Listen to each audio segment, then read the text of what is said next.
All right, guys, for this next test is going to measure your ability, your horizontal pushing or pressing strength, right? And this is relative strength, again, that we utilize for a lot of our youth level athletes.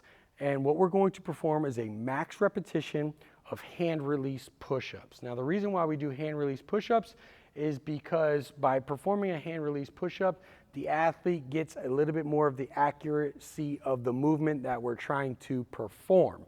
All that means is that the athlete at the bottom phase, right, going through the full range of motion, is simply going to lift their hands off the ground and then go ahead and push through the floor and extend and lock out their elbows. So what you're going to see Ian do is he's going to come down from a bottom position. So you're going to start with your chest on the floor, and you're going to make sure that you go in a straight line from your shoulder all the way down to your heel stays in a straight line. That means you got to engage your trunk.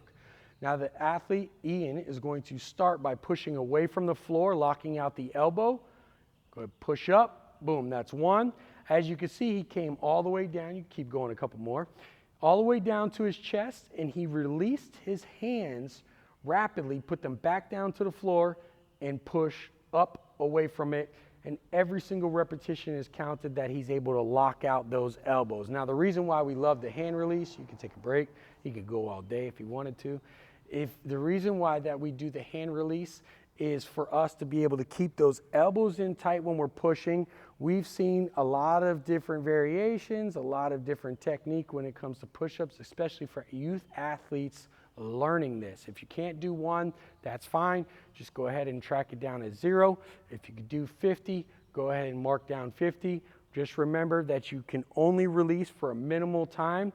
They just slightly come up an inch off the ground, push back in, and then you have to lock the elbow out at the top. As long as you're doing that and your hips aren't sagging, you're staying in one line, as many repetitions that you could perform, that will accurately depict your pushing strength for relative pushing strength, So there you have it for that test.